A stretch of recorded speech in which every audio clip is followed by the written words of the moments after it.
Next witness, Brian Speck. You solemnly swear or affirm to tell the whole truth and nothing but the truth to the best of your knowledge. You may be seated. Ladies and gentlemen, now you have a white book, jury exhibit, City Center Complex of Richard Plank. We use the same procedure we use with the red book until it's admitted. The certain exhibit that's in there is admitted, then you can refer to it. Okay? All right, you may proceed. Please state your name and spell your last name for the record. Brian Specht. Last name is S-P-E-C-H-T. And where do you reside? Munster, Indiana. And how long have you resided in Munster, Indiana? Since October of 2000. What is your profession? I am a banker, vice president of a local bank. And you're the vice president of what local banks? American Savings. How long have you worked in the banking industry? Since I got out of college in 1991, so 22 years. Do you have a college education? I do. And where from? St. Joseph's College in Rensselaer, Indiana. And when did you receive that degree? In May of 1991. And what was the degree in? A dual degree in management and finance. Do you have any further education after St. Joe? I do. I have my master's degree from Keller Graduate School of Management. And what's your master's degree in? Business Administration. Prior to working for Fifth Third, explain to the ladies and gentlemen of the jury your past banking experience. I've worked at several either large regional banks or small community banks since 1991, starting out in my hometown where I grew up in Princeton, Indiana, moving up here a year after college because my fiance lived in the area. I then started working for some different banks, Suburban Bank, which was bought by Harris Bank, and then some other local banks. So I've worked for some large banks and some local community banks throughout my career. When did you start working at Fifth Third? In April of 2003. What position were you hired in as in April 2003? I was Vice President of Commercial Real Estate Lending. And who was your immediate supervisor? Dan Yamtich.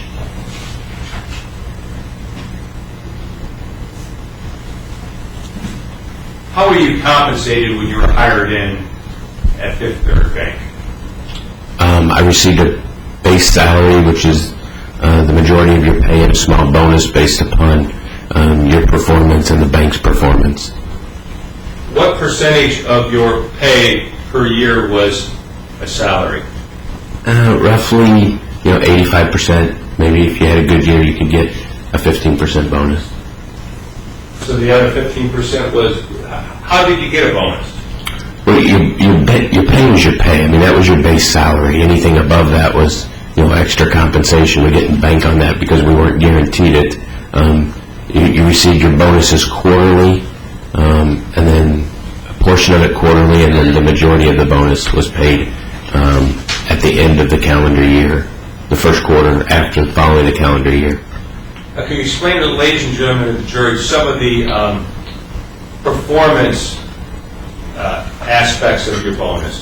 It was based upon your individual performance, how much you generated in income for the bank, interest income, fee income, how much deposits you brought to the bank. We were a relationship manager, so we weren't just responsible for loans. We were responsible for bringing in deposits, referring business to other departments of the bank. If the bank did well and you did well, you could receive a bonus. You could be knocked down if your bonuses could be affected if you had a large number of loans that were on the delinquency report, which means they were past due or they defaulted, then your bonus would be affected. So obviously encourage you to make good quality credits rather than ones that were questionable. Can you tell the ladies and gentlemen of the jury when you left Fifth Third Bank? I left in April of 2006. Can you tell us why you left Fifth Third Bank? I was recruited by a local bank to come and work for them. It was a better position. and more pay. At the time in April 2006, before leaving Fifth Third Bank, what was your position at Fifth Third Bank? Same. I was vice president of commercial real estate lending. Were you terminated from Fifth Third Bank? No. Were you forced to leave? No. Did you leave voluntarily? I did.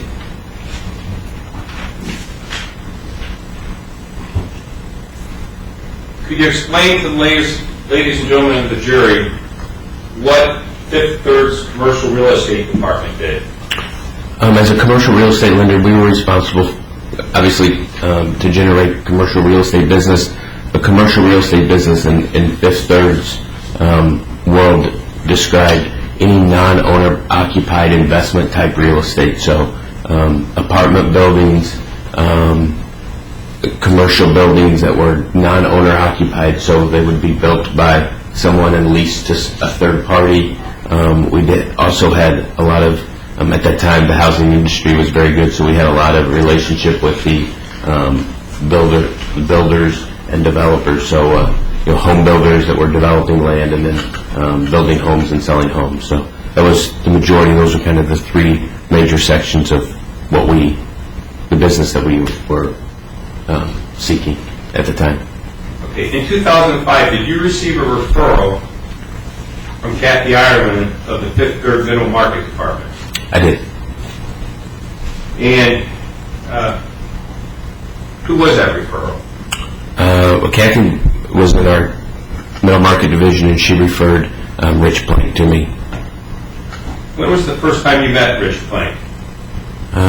In the summer of 2005, so around in June or July of 2005. In June or July 2005, when you first met Rich Plank, what did you discuss with Mr. Plank? Well, Kathy had said he was looking at a development project along Broadway Avenue in Maryville, which was, close to where we were located. Went out and met with him to see the concept of what he was looking to do, kind of his plan, throughout the project, what type of product he was looking to build, and so forth. Did he describe the project to you? Yeah. And could you tell us your recollection of what he described your project would be? Well, basically on the site plan, you can see, it was a number of buildings on one site along Broadway Avenue, a mix of retail on the first floor, office on the second floor, which is kind of a common product mix in Northwest Indiana. So just a commercial development project along Broadway that was, at the time, there was a lot of commercial activity going along that street. Could you point on Planning's Exhibit 100 to the area of the buildings that were along Broadway? Yeah, they were all planned, but the initial pages were these 4 buildings that were highlighted, as well as the site development for the entire site. Okay, could you show us where Broadway is running on this Planning's Exhibit? Well, I'm assuming, I think this is Broadway right here. Correct? Yes. Okay, you see these buildings down here to the left of Planning's Exhibit 100? Those are not part of those were not part of the original financing that we proposed and agreed upon.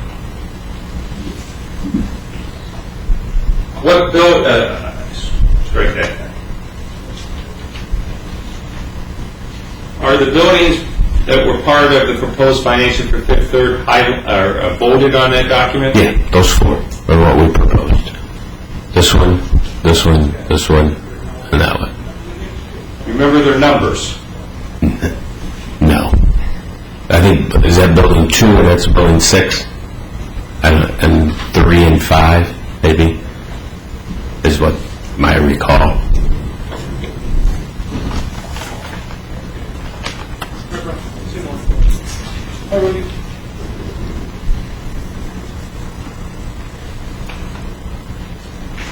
If you've got that handy, I can look at it. Did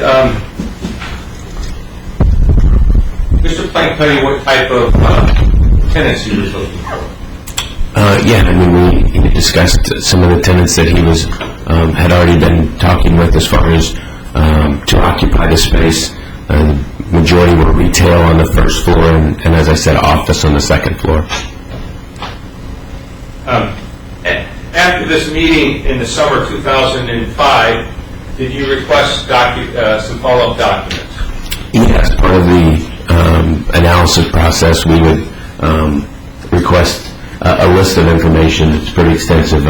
Personal financial statements on the sponsor, the borrower, the guarantor, his personal tax returns, corporate tax returns on any business that he was involved with, the site plan, what's called plans and specs of the buildings, which are the plans of the buildings, the specifications on the buildings, how they were going to be built, and so forth.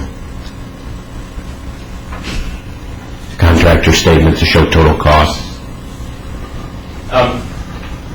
Did he get you those documents eventually? Mm-hmm. Okay. Yes. Do you recall how long it took to get those documents? No, I do not.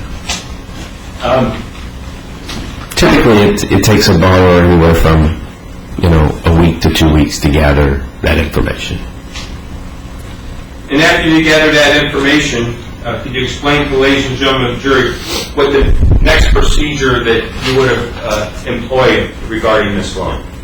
Yeah, as a lender, we would look at the documents, see what kind of personal net worth they have, what kind of personal income they have, outside income, so our income from different sources, not just the project we're looking at.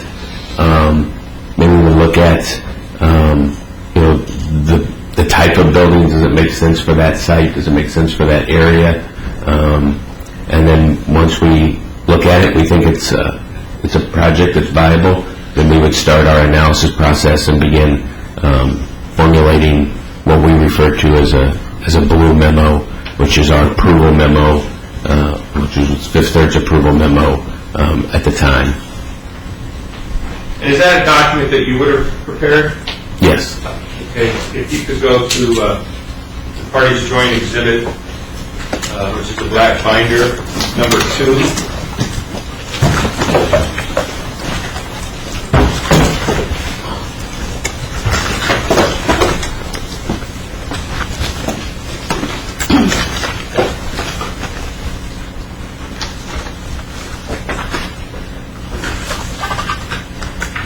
Is this the document exhibit 2 in the joint exhibits, what you refer to as the blue memorandum? Yes, it is. Correct.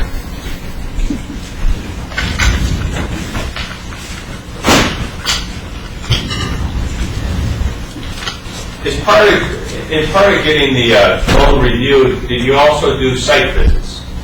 Yeah, I mean, periodically we go down, check the site. I mean, I did a site visit at the very beginning to look at the site. That was one thing that we were required to do, make sure we had seen the project and seen the property. So yeah, there were site visits. Okay, process. Those site visits, were they occurred in the summer or fall 2005? Correct. Prior to the loan closing? Correct. On those site visits, can you tell the ladies and gentlemen of the jury what you observed when you were down there at those site visits? Well, initially it was just raw land. It was dirt. As we were getting closer and we were progressing towards approval and closing, they had started to move some dirt through excavating, just trying to prepare the site for construction and site development.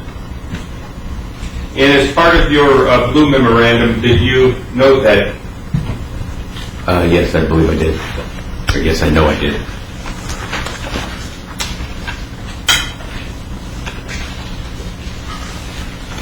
On page 7.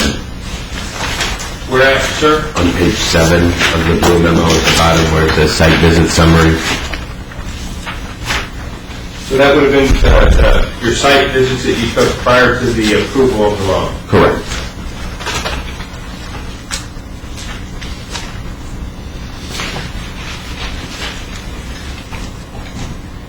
After gathering all the documents from Mr. Plank, meeting with Mr. Plank, and going out to the site, what was your understanding as to what City Center owned? Well, the dirt at the site, that parcel of land. In reviewing your financial documents, does City Center have any other assets? No, it was a single asset entity. And what's a single asset entity? Basically, where it was common for builders and developers to set up separate corporations or LLCs for each specific project.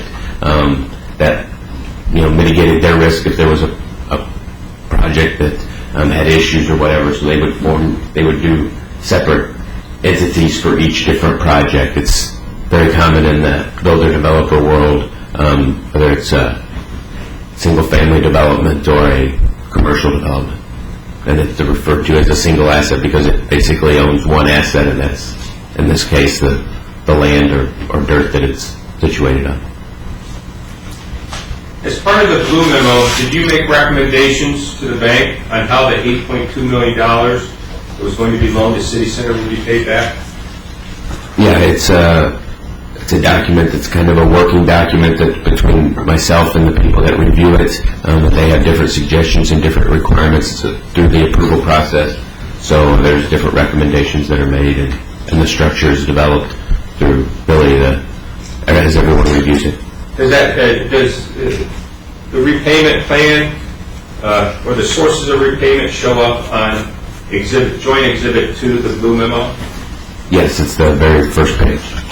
And where in the first page is that located? Where it says repayment source, and then they list 3 different types of repayment source: the primary, the secondary, and the tertiary. All right. In the primary, let's talk first about the primary repayment source. Is that something you recommended to the bank? Yeah, I mean, that is obviously how we were going to be repaid. When we make a loan, we want to know what's the primary source of repayment. How are we going to get repaid? And what did you determine and what did you recommend to the bank was the primary source of repayment? Cash flow from the operations and the sale of certain buildings.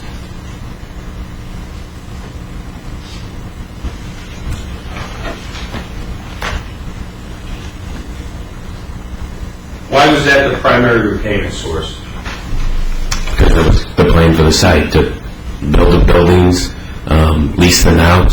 We would then, what we call term them out or put them on an amortization, and then they would be repaid over as real estate anywhere from 20 to 25 years. Or if they built a building and they had it sold to a third party, then they would sell the building, and then we would get repaid, or the loan would be paid down from the sale of the building. Did you provide the bank with a secondary repayment source? Yeah, through guarantor support. And can you explain to the ladies and gentlemen of the jury what guarantor support is? It means that we're looking to the guarantor as if something were to go wrong, we would go back to the guarantor, tell them we need you to step up, put cash into the project, equity in the project, to assist us to continue with the project so it's successful for everybody. Who was the guarantor in this case? Richard Plank. What was the third source of repayment? Liquidation of collateral. Why was that the third source of repayment? Because that's always basically your last source of repayment, because that's the last thing you want to do is to take the collateral back.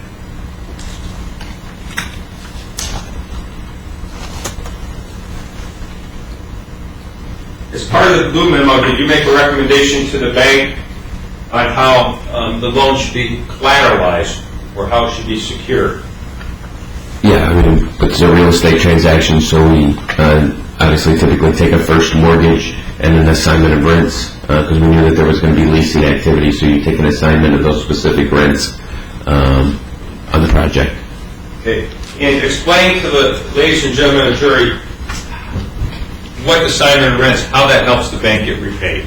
Well, an assignment of rents is it's basically a document that's recorded with the recorder's office that if there's an issue and the borrower is collecting rents on the property but he's not repaying the bank, we can go in and take an assignment of those rents and through the court we can get a court order and have those parties direct the rents to the bank rather than to the borrower, because the borrower is collecting those rents and isn't paying the bank back.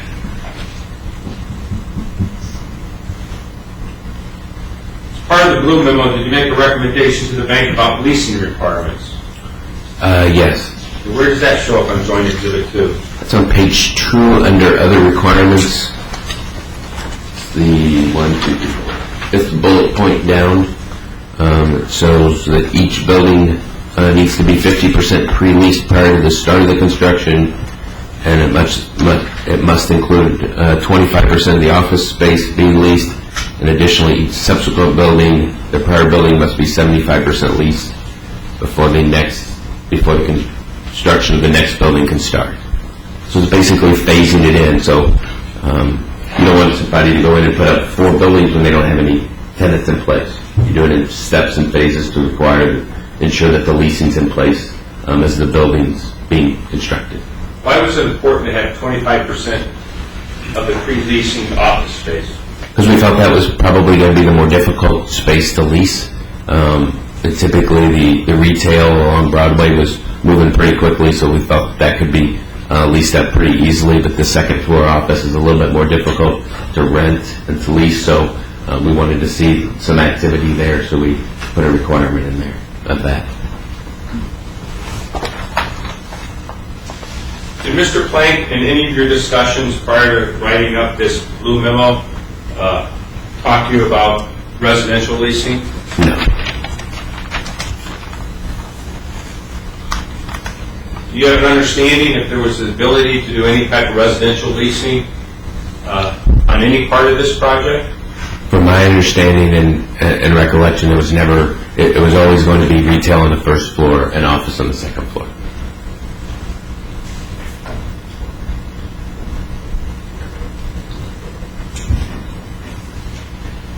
Did you talk to Mr. Plank prior to preparing this mini blue about his lease prospects? You mean in regards to the regular blue? You said mini blue. I'm sorry, the regular blue, excuse me. Yeah, on page 3 you'll see I kind of summarized basically the second paragraph at the bottom. Wait a second. Hurricane.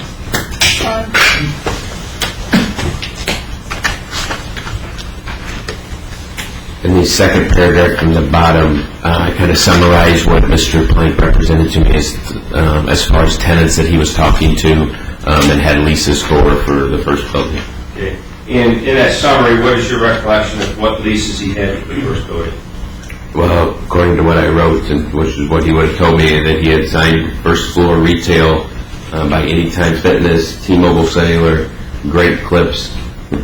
I had Stone Cold Creamery, which we all know is Cold Stone Creamery. That's a typo on your part? Yeah. And then he said he was negotiating for, had some other people he was talking to with a tanning salon, and that he was discussing and negotiating a lease with a local accountant for some second floor office space. And that information in your blue that you just read and talked about is something that Mr. Plank told you? Yeah, that would have been information that we received from the borrower, and I mean, it's obviously something we look at when we first look at it as to who you're talking to, who do you think you can get on board to lease the space. So that would have been, this would have been something that is supplied by the borrower to us as we're preparing our approval memo. Did you have any discussions with Mr. Plank prior to writing up this blue memorandum regarding the sale of any of the buildings? Yeah, we talked about that. I'm sorry, if I could interrupt you, Mr. Speck. Does it show up in the blue memorandum? Yeah, I believe it.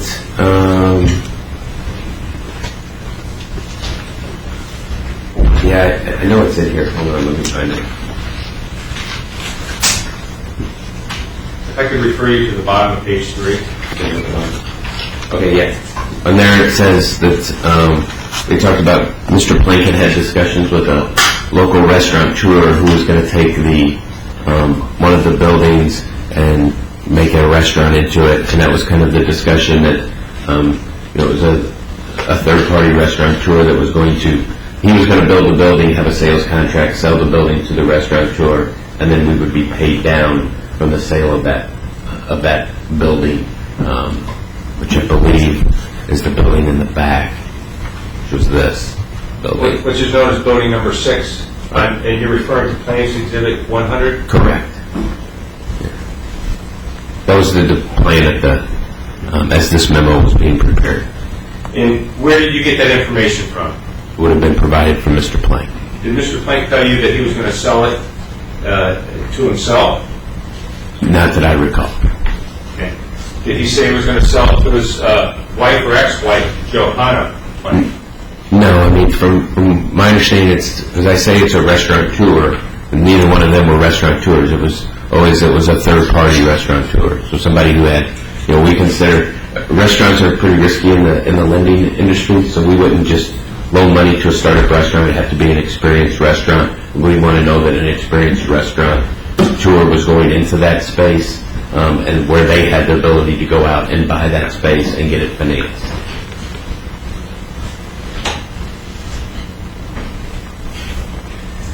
Did you tell that to Mr. Plank? Well, he would have supplied me with it, so he would have... I'm sorry. Did you tell Mr. Plank that the bank would not finance a restaurateur?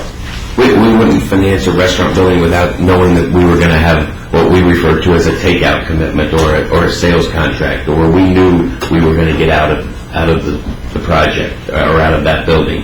So if he was to start that building, we'd want a sales contract showing that he was selling it to a restaurateur, or that they were going to lease it, and if they were going to lease it to that restaurateur, we'd have wanted to know that he was going to finance that or refinance that with another bank, because at the time we wouldn't finance that building without it. We would finance the construction of it, but knowing that we were going to be taken out and paid down from the refinance of that parcel. And that was explained to Mr. Plank? Yes. Did you make any recommendations to the bank regarding cash equity as an additional requirement or condition to lend $8.2 million to City Center? Yeah, and on page 4 you'll see the sources and uses statement. That basically says the sources is where the money's coming from to build the project, and the uses are what the money's going to be used for. On this size of a project, you're always going to want the owner to put in equity, to have them have some skin in the game, where it's not all the bank that's taking all the risk. So there's cash equity shown at the front, so that's the cash equity in the site and site improvements, as well as the cash equity in the buildings where we were requiring him to put in equity as each building was being started. And how much was he supposed to put in cash when each building was started?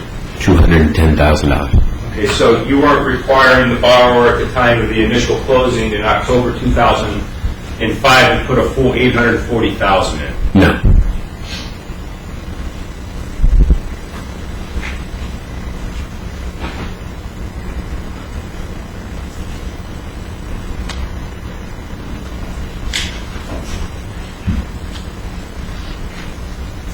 As part of this process, did Mr. Plank prepare a personal financial statement as part of the loan process?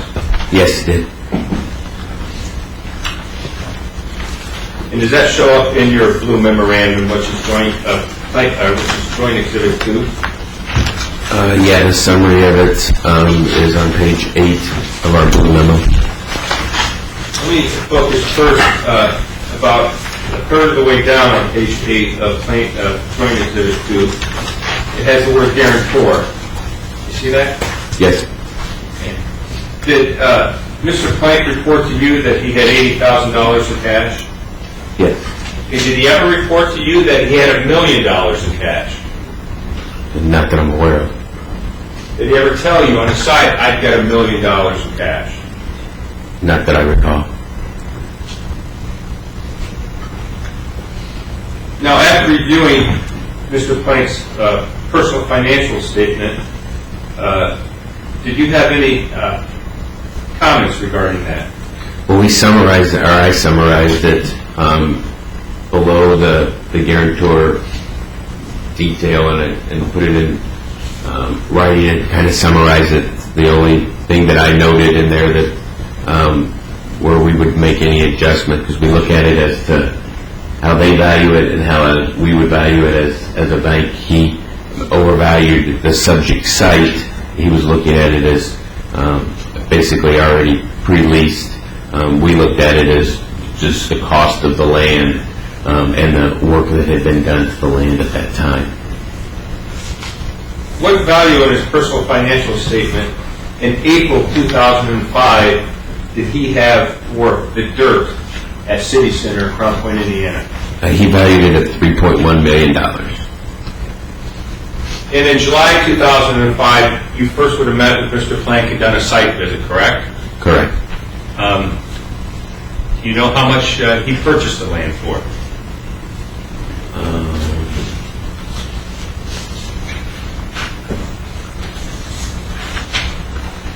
$500,000 approximately. And he would have purchased that land just about a year prior to this? Correct. It was, I believe it was, my memory serves me correctly, it was Standard Bank had financed the land.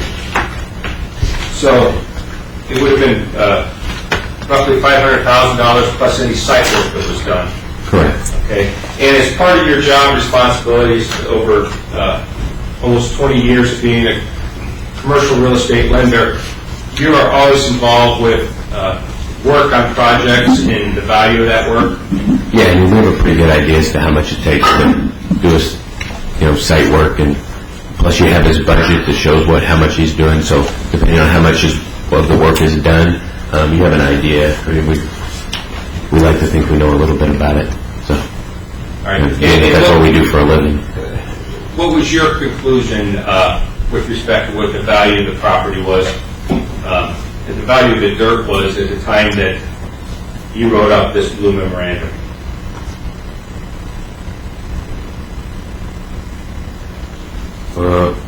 I adjusted the net worth down $2.3 million, so from 3.1 I reduced it down to $2.4 million, so I estimated it was about $700,000, so $500,000 for the site that he paid for, and then a couple $100,000 for the site work.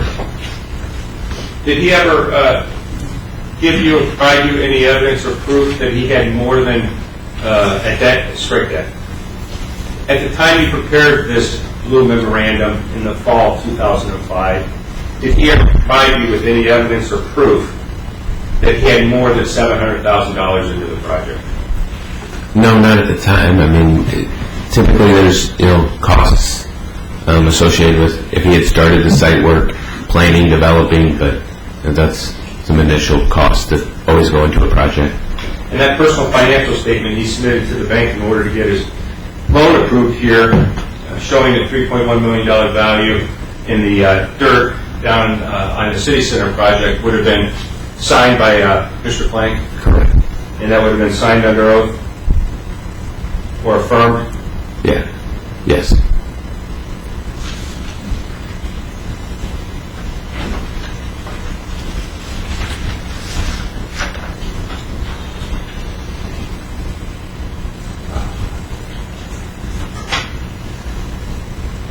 Why was it important in your analysis to look at his personal financial statement as it related to the repayment sources?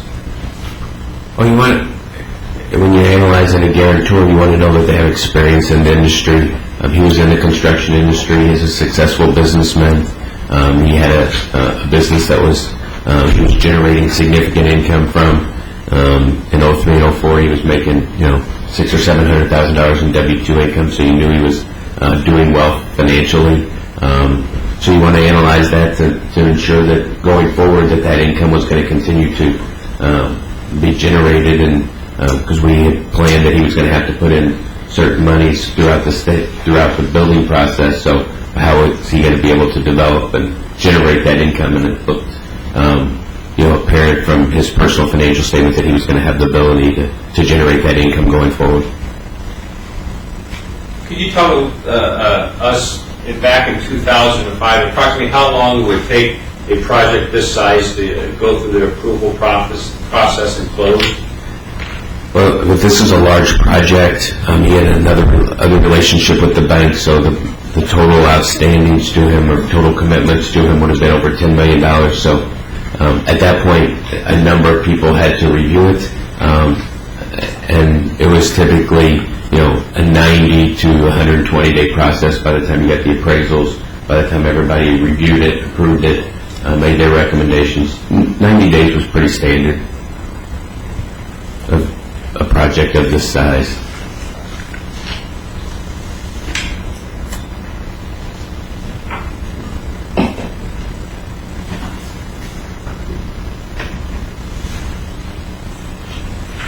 When did the city center loan for $8.2 million get approved?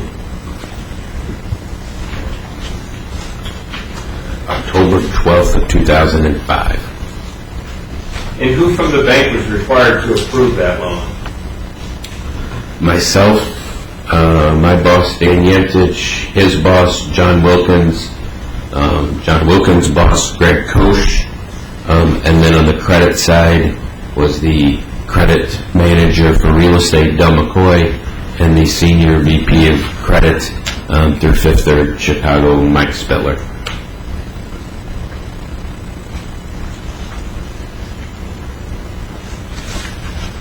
Could you explain to the ladies and gentlemen of the jury, this $8.2 million loan, what type of a loan was it? Did you just go to closing and give them the money? No, it's a non-revolving construction line of credit. So we monitor it. We do the payouts as the construction or the site work's done. So it's a non-revolving line. Once the money's borrowed, it can't be borrowed again, even if it pays it down.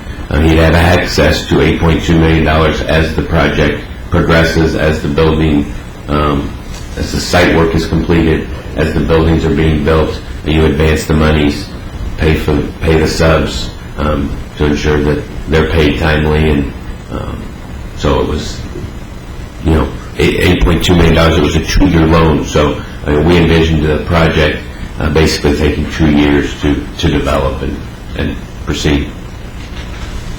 After all the appropriate people at Fifth Third signed off on this loan, did you prepare another document?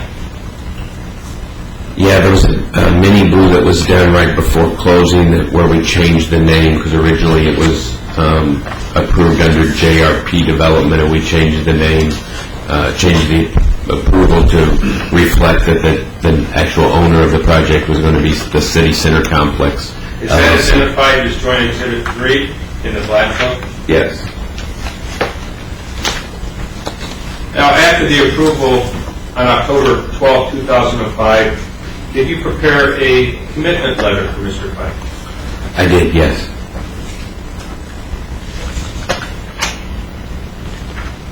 And what date was that prepared? If you could refer to Exhibit 1 in the joint exhibits, black book. On October 12th of 2005, so the day I received approval, I prepared the commitment letter. Now, did you go over that commitment letter with Mr. Plank? I did. Okay, did you send it to the mail? Did you talk to him over the phone? How did you do it? I went down to his office and discussed it with him. How do you know you went down to his office and discussed it? Well, I remember doing it, and anytime I do a loan with a new borrower, I want to make sure that they understand terms and conditions. I had never done a project with Mr. Plank, so I'm going to make sure I went down, sat down with him, explained the approval process, or the process of how the project would get from closing to construction. And I remember meeting with Mr. Plank, because we always met in an open room, and this one time we actually, because it was somewhat confidential that we got an approved, we were going over the terms and conditions, we actually went into an office at the site. And did you hand in this October 12, 2005 commitment letter, which is identified as Joint Exhibit 1? Yes, that's what I would have provided him. And you guys, you sat down with him and went over it? Yep. Yes. Did you go through the whole document and explain to him the terms and conditions? I may not necessarily go through exactly the whole document, but always went through the terms and conditions, the covenants that were required, and made sure that he understood the target requirements that were being needed. Okay. Did he ever tell you at that meeting or any time prior to that that he wanted to do residential leasing in any of the 4 buildings that the bank approved? No.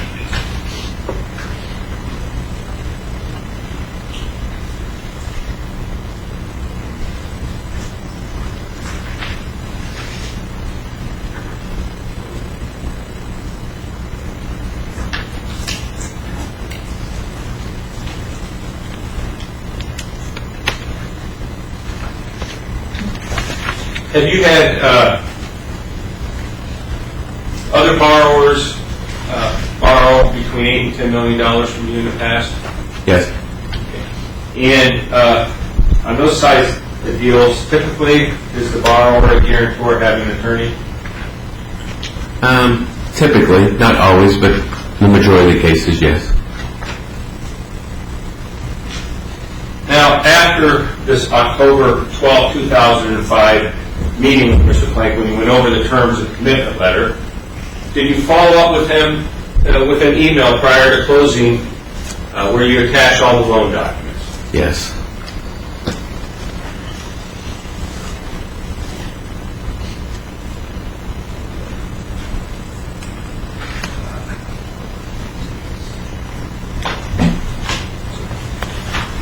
If you could go to the red book.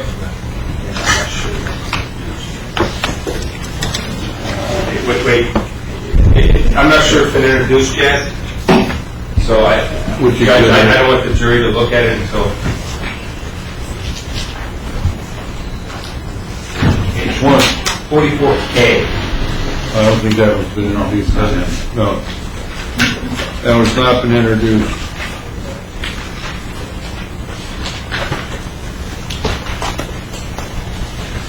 Okay. You all right with that, counsel? Okay. Your Honor, at this time I move to introduce into evidence 5th, 3rd, 44K. No objection? No, sir. 44K is admitted. We now refer to 44K.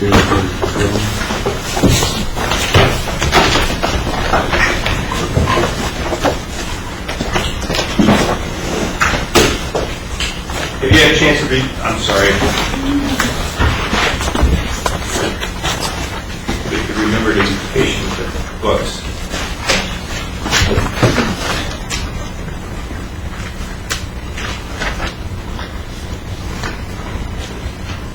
Your Honor, at this time we move to introduce Exhibit 44K. There's been no objection. No objections, sir. Is that an email prepared by you? Yes. There's a number of attachments to the email. You see that? Yes. Okay, what are those attachments? A checklist, collateral assignments of the plans, corporate resolution, environmental release, guarantee, document, insurance agreement document, loan agreement, mortgage, the non-revolving draw notes, security agreement, UCC, standard documents for this type of a loan. Are those supposed to be in this exhibit book? No.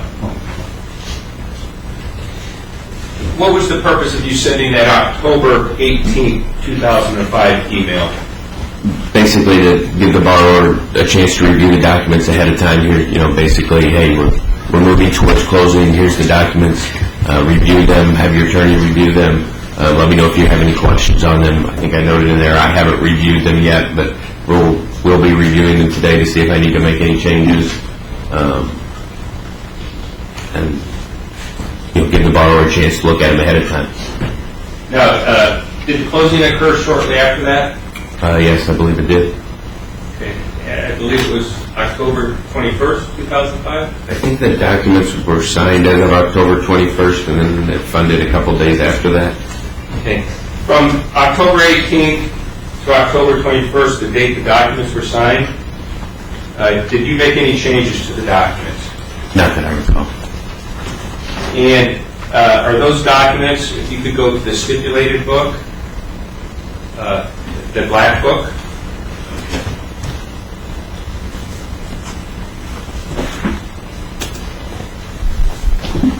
So now more of the black book? Yes. Okay. And review Exhibit 4, 5, 6, 7, 8, 4, 5, 6, 7, and 8.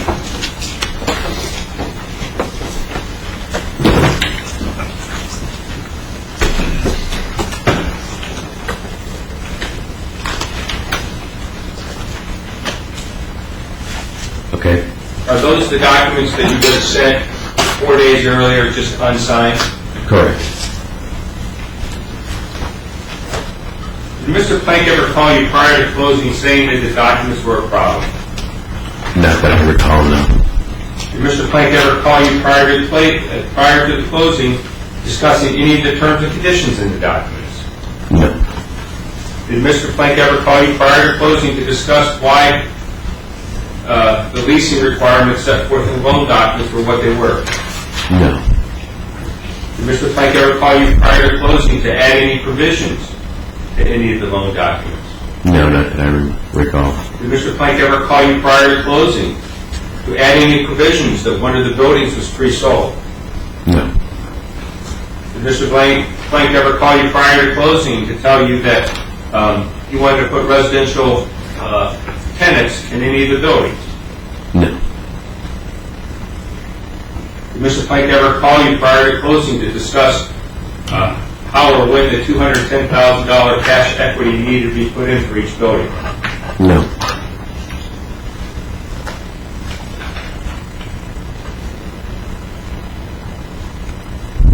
Did Mr. Plank ever tell you he was going to have an attorney review the documents? No. Not that I recall.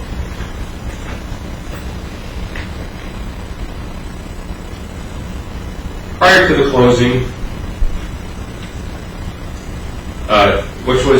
prior to the execution of these documents, which was October 21st, 2005, did you request any leases from Mr. Plank?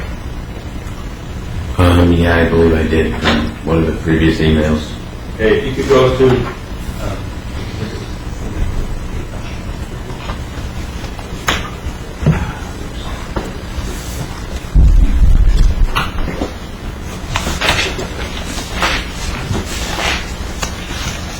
Your Honor, at this time, Fifth Third moves to introduce into evidence Fifth Third's Exhibit 44H.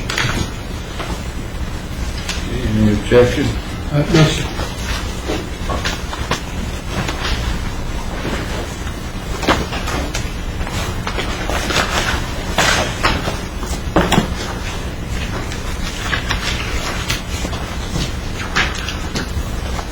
Have you had a chance to review that 44H?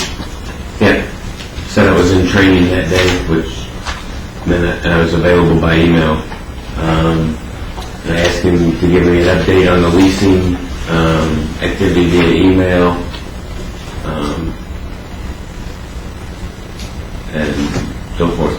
And then at that point, it looked like it had changed, that he was going to occupy the second building with the restaurant and banquet facility, where he was leasing the first building as well as any other buildings on the site that you're going to sell. So it appears that they're planning on selling that building. Selling which building? The restaurant building. Well, let's go to your first statement there. You asked him to update you on the leasing activity via email, correct? Correct. All right. Did he ever do that? Not that I recall, no. Okay, the next sentence says they're going to occupy the second building with a restaurant banquet facility. All right. You see that? Yeah. Okay. What was the purpose of putting that in the email?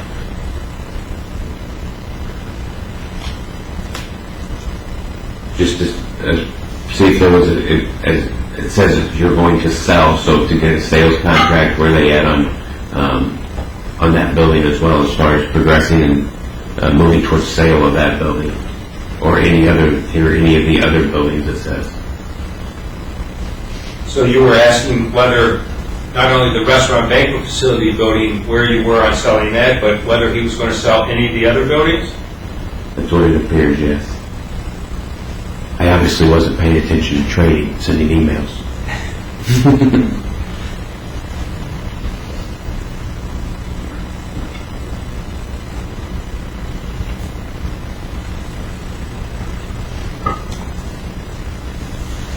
To your recollection, did Mr. Plank ever follow up via email or otherwise after September 28, 2005 and supply you the leases you were requesting?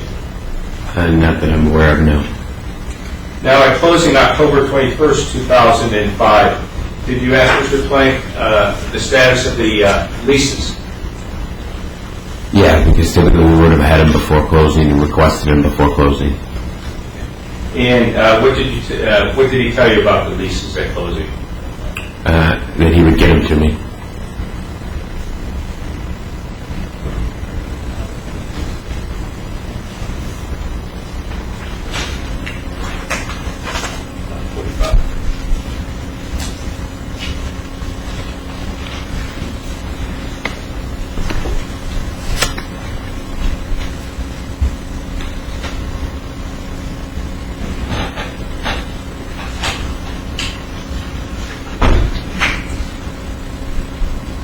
He's looking at exhibit. That's fine. Oh, I'm sorry, I didn't hear you. At this time, Fifth Third moves to introduce Fifth Third Exhibit 45. 45. Did there come a time after closing that you again requested leases from Mr. Plank? Yeah, it looks like on December 23rd, they had started construction. I think at the beginning, at closing, we may not necessarily been overly concerned about having the leases because we hadn't started vertical construction or funding the vertical construction. Vertical construction is actual building of the buildings. It takes some time to prepare the site work, and then as the buildings were going up, we would have made sure we had the leases or requested the leases again. In this email, I explained that it looked like the vertical construction had started. We were requiring the equity, as well as there were some increases in the sworn statement and some closing costs that we advanced above and beyond what it was originally in the budget. So they requested a draw amount, and then we shorted, which is a common when you have a builder developer, you short the draw. And then they bring that money to the title company and pay the balance of the subs. So that's the way of getting the loan in balance as the project is progressing.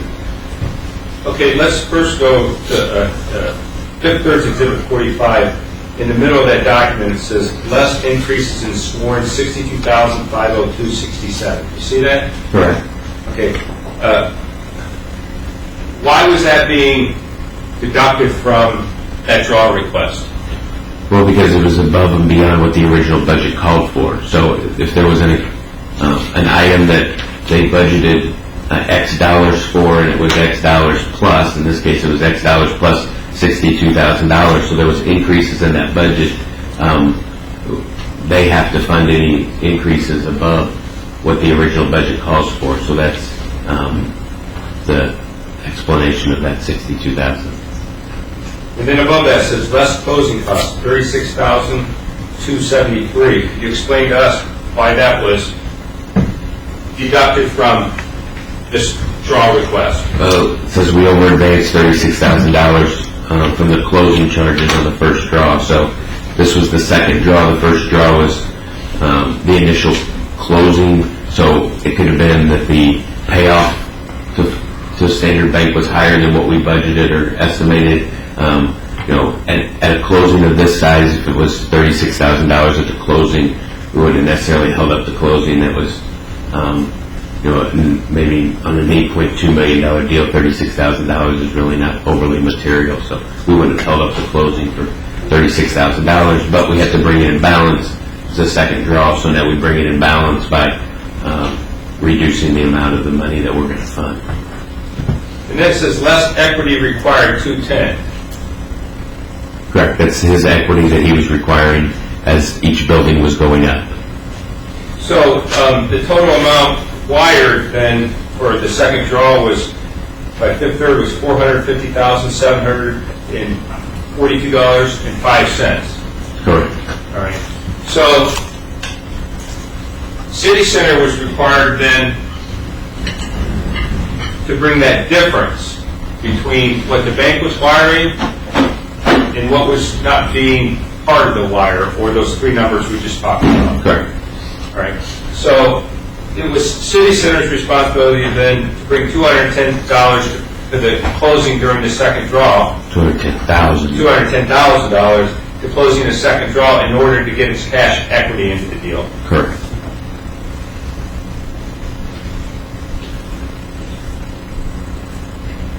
Did the second draw occur? Yeah. Yes, it did. Do you have any reason to believe that City Center didn't bring the $210,000? Well, I mean, he's a contractor, so he could have shorted the amount that he paid himself, put it in through that. When you have a developer and a builder that are doing work on the site, they may, what they would charge me to build a building isn't the same that it costs them to build a building, so they can put that in as their equity, their work as their equity. So he could have shorted himself, payment back to himself to cover that amount, which is basically the same thing. His work, so-called sweat equity into the deal, or equity through his business.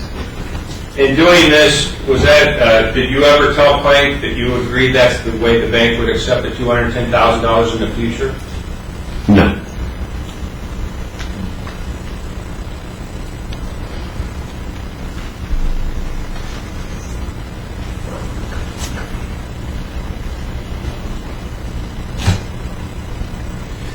Also in December 2005, about 2 months after the closing, did you have to allow an exception to the loan documents?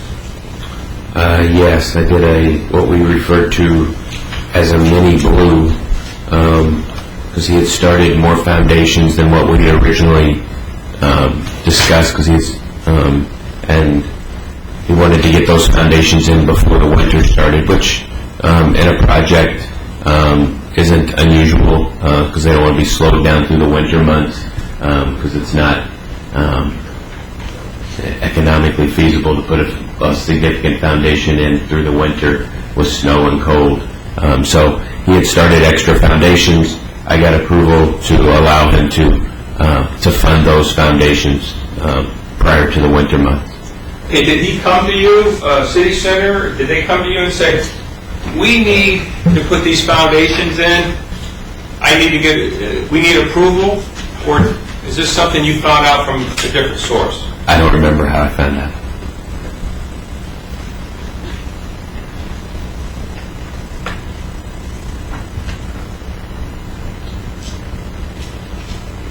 Did you have any conversations with Mr. Plank after you get the approval for the foundations? I'm sure I did. Okay, it's typically, if you have to make an exception as lenders, we don't like to have to go back and get other things approved against the original approving document. So I'm sure I spoke with Mr. Plank and said, okay, this is it.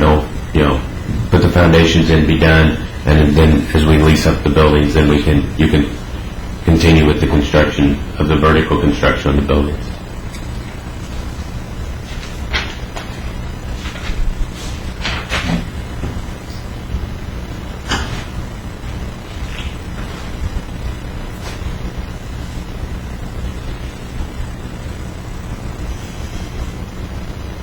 During December, January, February, and March, strike that.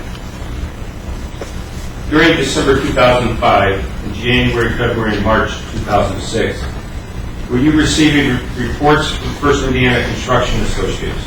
Yes. If you could go to Exhibit 12 in the black book.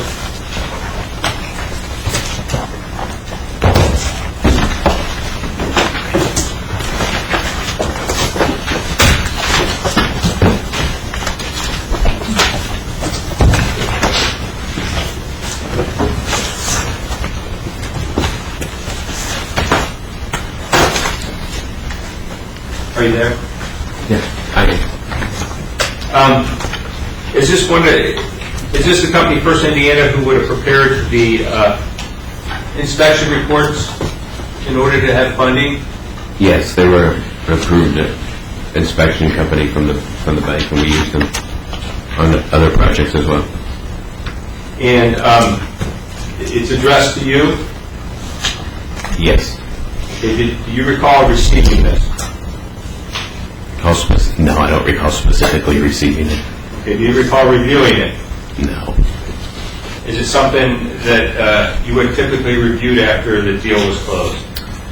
Typically, the process was once it closed, the construction was monitored through our construction escrow servicing department. So that would be, they would receive the documents, get the documents, review the construction, the inspection report, review the contractor statement, and then they would fund the draws. If there were any issues or anything along the way, we would be notified. But typically, no.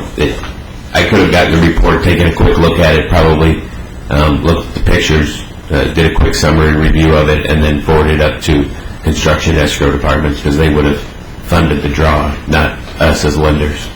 Okay, if you could look at Joint Exhibit 13. Is that another inspector report that was sent to you on March 6, 2006? Yes.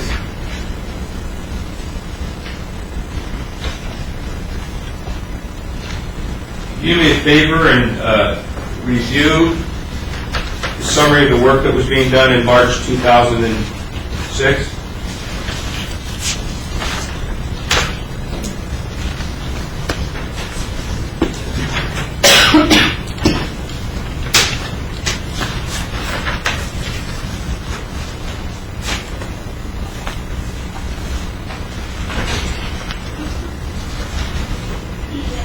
Basically said the site work was almost done. The concrete foundations have been completed for a number of the buildings. The structure for building number 1 is nearly complete. Furthermore, work on the masonry walls for building 6 is in the initial stages with all the materials mobilized and the installation of the masonry wall. So they had started on building 1, it was almost complete, and then they were in the initial stages of building 6. The other buildings just had the foundations done, as we knew that was the case. All right. Do you recall specifically reviewing this March 6, 2006 inspector's report, engineer report? No, I don't remember reviewing it. Do you think you reviewed it at the time it came in? Maybe, maybe not. I may have got it and just forwarded it on. Looking back at it today, is there anything in that report that would have concerned you? Well, that they had started on building 6, which was the second building. We would have needed the leases in place for building 1 as well as documentation as far as the building being sold or leased for the second building, which was at that point referred to as building 6. As an experienced banker, would you have any concerns about the subs doing work on building 6? Yeah, because if they're doing work and the leases aren't met, and we don't fund the work, then those subs aren't getting paid, and then they can lien the job, and then it starts to become a problem. If a subcontractor liens a job, is that your understanding of a violation of the loan documents? Absolutely. Okay, the next report that came, I think, to the bank is dated March 31st, 2006, which is Joint Exhibit 15.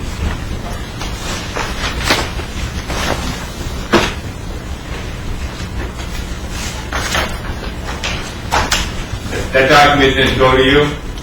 It was addressed to Tracy, which was my assistant at the time. So I may have had them address it to her so it wouldn't come across my desk or sit on my desk. Tracy would get it and forward it right on. Do you recall reviewing that document when it came in? No. The next, Joint Exhibit 16.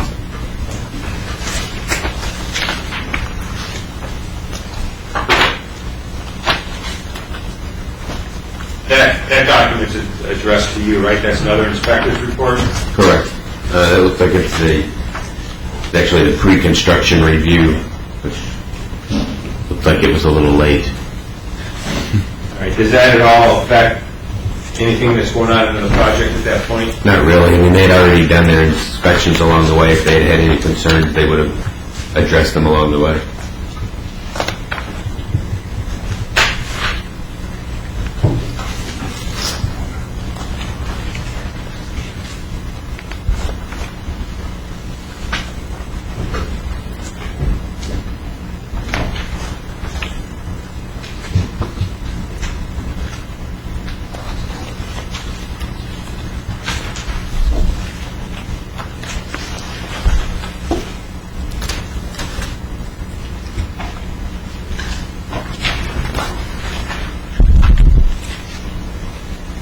When did you leave the bank? At the end of April of 2006. I believe I gave my notice April 11th, and I stayed on just about 2 weeks. Prior to leaving the bank, did City Center or Plank ever supply you the needed leases for buildings 1 and, or for buildings 2 and 6? Not that I recall. I have no further questions. Take a short break and then start the cross-examination. All right.